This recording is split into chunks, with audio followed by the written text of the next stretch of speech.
Selamat pagi teman-teman, salam sejahtera buat kita semua. Perkenalkan, kami dari kelompok 5 yang dimana beranggotakan saya sendiri, Amanda Perdiri, dan rekan saya yang bernama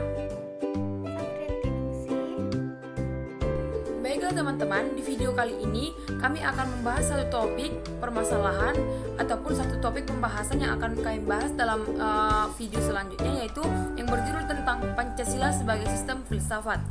Adapun tujuan dari pembuatan video ini yaitu untuk memenuhi tugas proyek mata kuliah Pancasila di mana yang diampu oleh Bapak Jamaluddin Rumi, SPD, MPD.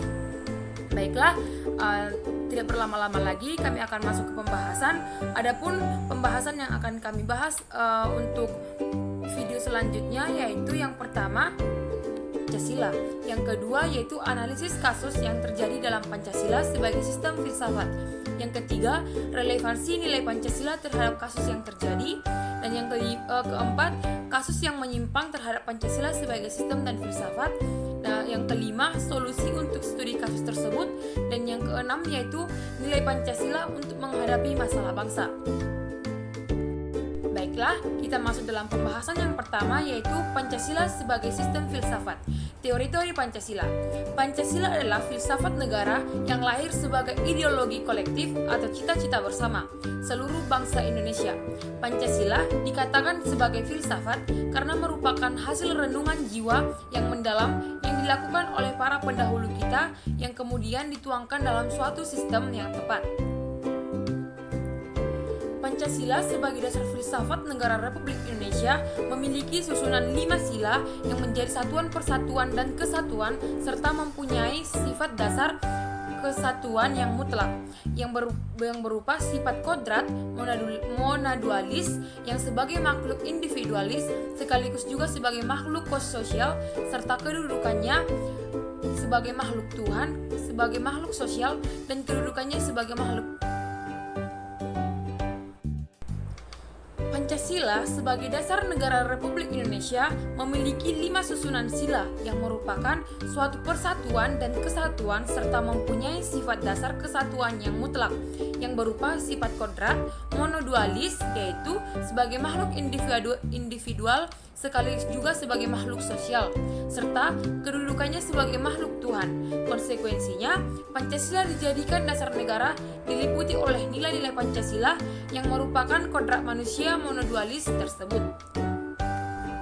Baiklah, kita masuk dalam pembahasan yang kedua yaitu kasus yang sering terjadi yang menyimpang terhadap Pancasila sebagai sistem filsafat, yaitu tentang kasus dalam proses penyampaian pendapat kasus 22 Mei yang mencerminkan sifat masyarakat Indonesia.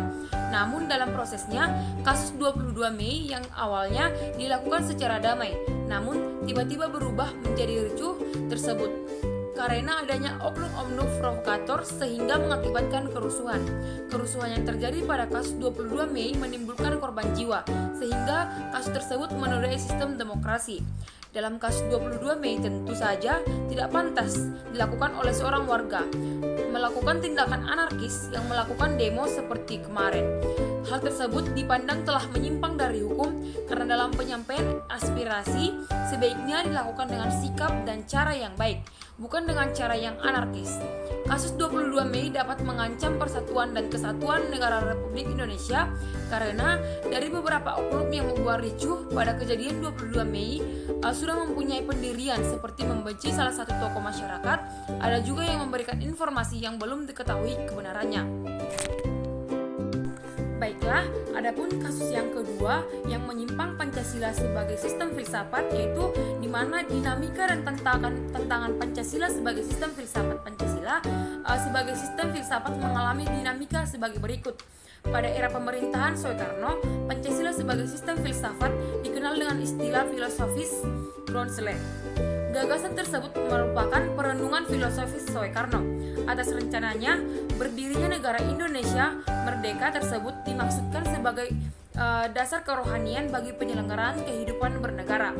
Ide tersebut ternyata mendapat sambutan yang positif dari berbagai kalangan, terutama dalam sidang BPUPKI pertama, persisnya pada tanggal 1 Juni 1945. Namun ide tentang filosofis de Grundzüge belum diuraikan secara rinci, lebih merupakan dayung politik untuk menarik perhatian anggota sidang dan bersifat teroris. Pada masa itu, Soekarno lebih menekankan bahwa Pancasila merupakan filsafat asli Indonesia yang diangkat dari akulturasi budaya bangsa Indonesia.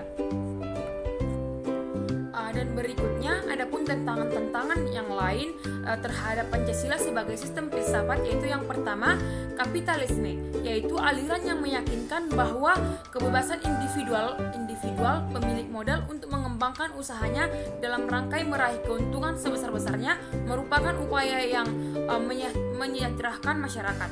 Salah satu bentuk tantangan kapitalisme terhadap Pancasila sebagai sistem filsafat ialah meletakkan kebebasan individual secara berlebihan sehingga dapat menimbulkan berbagai dampak negatif seperti monopoli, gaya hidup konsumerisme, dan lain-lain. Kedua, komunisme. Komunisme adalah sebuah paham yang muncul sebagai reaksi antar perkembangan kapitalisme sebagai produk masyarakat liberal. Komunisme merupakan aliran yang meyakinkan bahwa kepemilikan modal dikuasai oleh negara untuk kemakmuran rakyat secara merata. Salah satu bentuk tantangan komunisme terhadap Pancasila sebagai sistem filsafat. Baiklah teman-teman, berdasarkan penjelasan yang sudah saya jelaskan pada materi sebelumnya, yaitu mengenai masalah ataupun tantangan yang bertentangan terhadap Pancasila sebagai sistem filsafat, yaitu banyak masalah ataupun banyak tantangan yang mengenai pertentangan antara Pancasila sebagai sistem filsafat. Dan pada kaidahnya, setiap masalah, seberat apapun masalahnya, pasti ada solusinya.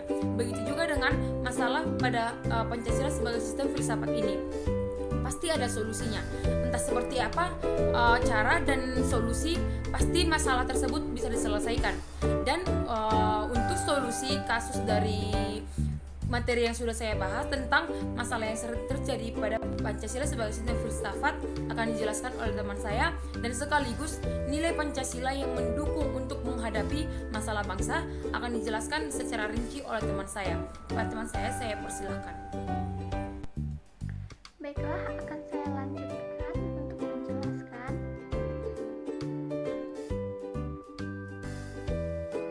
Solusi berdasarkan nilai Pancasila untuk menghadapi studi kasus terhadap penyimpangan Pancasila sebagai sistem filsafat. Generasi muda perlu memahami semua ini, bahwa Pancasila dengan seluruh aspeknya memberikan landasan yang amat kuat bagi peningkatan kemampuan profesionalisme, peningkatan cinta tanah air, dan peningkatan iman dan takwa terhadap Tuhan Yang Maha Esa, yang disertai sikap keterbukaan, sikap kebersamaan, dan sikap kemitraan serta harmoni. 1. Kemampuan profesional yang tinggi. Sifat tantangan yang dihadapi masa kini mengharuskan adanya profesionalisme di masing-masing bidang untuk menangani dengan adanya globalisasi yang membawa keterbukaan di bidang ekonomi dengan segala implikasi. Persaingan penanganan masalah tidak dapat dilakukan secara administrasi yang bersifat coba-coba.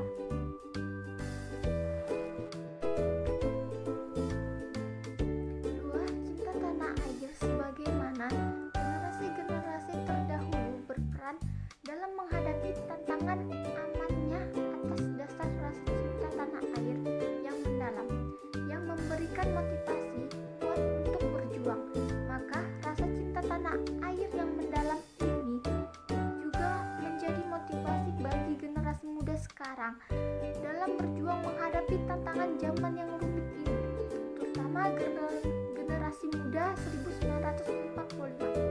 Dengan semangat juangnya yang tak kunjung padam, telah menghadapi tantangannya di masa revolusi fisik dengan pengorbanan jiwa dan raga dalam skala besar. Makam para pemuda generasi 1945 yang tersebar di seluruh tanah air, baik yang ada di Taman Pahlawan maupun di tempat-tempat lain, merupakan keikhlasan berbakti kepada tanah air yang tiada ternilai harganya. 3. Iman dan takwa terhadap Tuhan Yang Maha Esa sesuai dengan filsafat bangsa dan negara Pancasila. Iman dan takwa terhadap Tuhan Yang Maha Esa senantiasa perlu dilaksanakan oleh setiap insan Indonesia.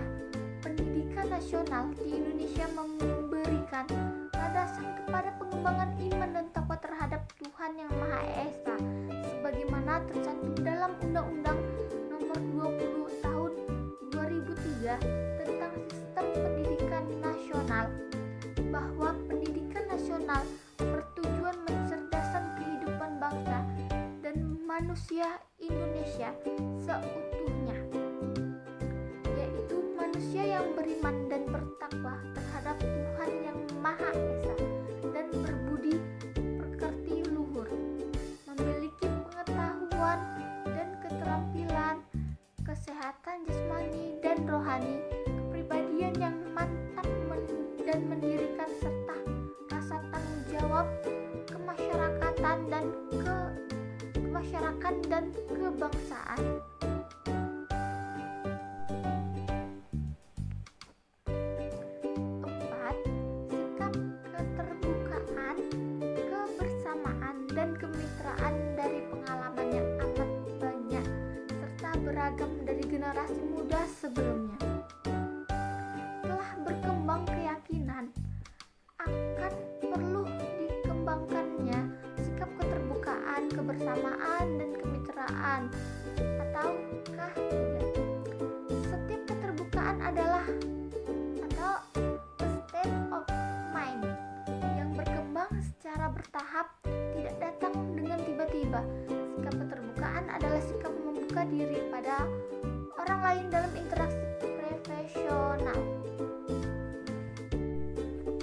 5. Sikap budaya harmoni. Sikap budaya Indonesia yang sama dalam semua kebudayaan Indonesia adalah bahwa manusia Indonesia menegakkan harmoni dalam hubungannya dengan alam semesta dan masyarakat. Harmoni atau keselarasan, istilah yang tergambar dalam Pancasila, berupa ketuhanan yang Maha Esa, kemanusiaan yang adil dan beradab, persatuan Indonesia, serta kerakyatan yang dipimpin oleh hikmat kebijaksanaan dalam permusyawaratan atau perwakilan, dan keadilan sosial bagi seluruh rakyat Indonesia.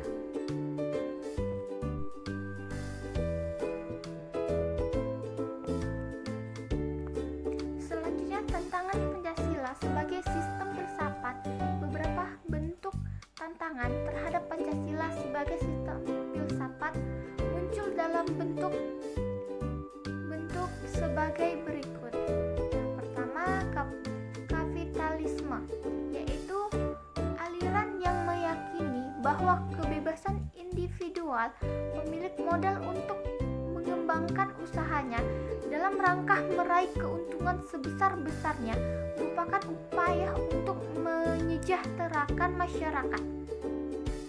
Salah satu bentuk tantangan kapitalisme terhadap Pancasila sebagai sistem filsafat ialah meletakkan kebebasan individual secara berlebihan sehingga dapat menimbulkan berbagai dampak negatif seperti monopoli, gaya kehidupan konsumerisme, dan lain-lain.